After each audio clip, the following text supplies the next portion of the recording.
د سفر په د میاش کې یو حدیث به د سوشل میډیا باندې ډېر گردش کوي چې حدیث نه دی، ها صرف د حدیث رنگ ورل ورکړی شوی دی، منګړت خبره ده، د ځان نه جوړ کړی شوی خبره ده او نسبت نبی علیہ السلام ته شوی دی. او دا حدیث ولې دا شر کوي؟ صرف په دې بنیاد باندې چې نعوذ بالله من ذلک د جاهلیت هغه عقیده خلکو کې راسخه کوي چې دا میاش ډېره منحوسه ده، نعوذ بالله.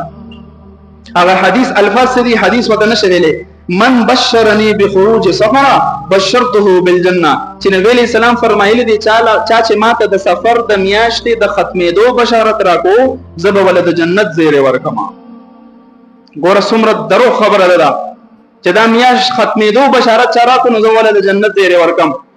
تمام محدثین متفق دي. مولا علی قاری رحمت الله علیه یو کتاب دی مشهور الاسرار المرفوعه فی الاخبار الموضوعه، موضوعات کبرا ودوی.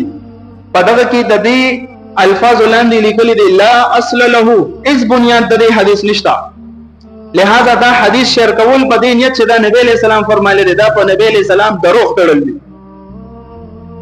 دغه قسم حدیث نشته د یو میاشت د نحوست متعلق، بلکې په مسلم شریف کې د دې میاشت فضیلت د نبی علیہ السلام نه نقل دی.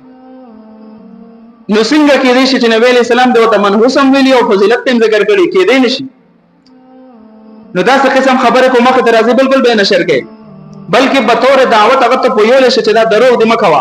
حدیث کې راځي نبی علیہ السلام فرمایي من کذب علی متعمدا فليتبوأ مقعده من النار، چا په ما باندې قصدن عمدن دروغ او تړل چې ما یو خبره نه ده کړې ور خلک ما ته نسبت کوي چې دا پیغمبر علیہ السلام فرمایلی دی، ځان له جهنم کې ټکانه تیار کی.